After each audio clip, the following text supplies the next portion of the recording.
Welcome in, everybody. Thank you so much for joining us. Hope you had a good and safe 4th of July. I'm Mano Sopo. Thank you for joining us on the News 11's early edition. Now, the death toll in Texas continues to rise as the state grapples with historical flooding.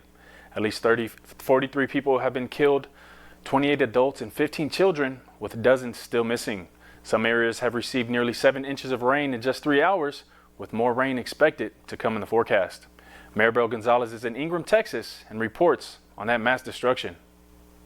Today will be a hard day. Texas officials giving an update Saturday on the catastrophic flooding. More than 24 people have died and dozens are missing. We will be relentless in going after and ensuring that we locate every single person who's been a victim of this flooding event. The rain began early Friday. Officials say it came down so fast that the Guadalupe River rose more than 20 feet in 2 hours. It was just an extreme amount of water coming down and rising. One of the worst hit areas is in Kerr County. This home swept away by the river.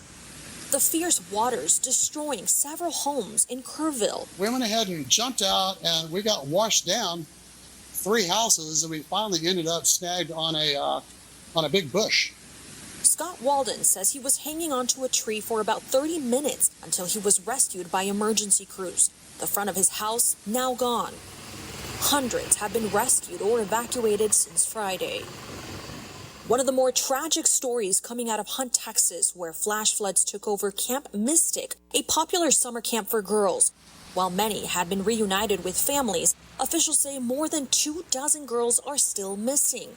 One of the campers who'd been unaccounted for, 9-year-old Janie Hunt, her family confirming she passed away in the floods.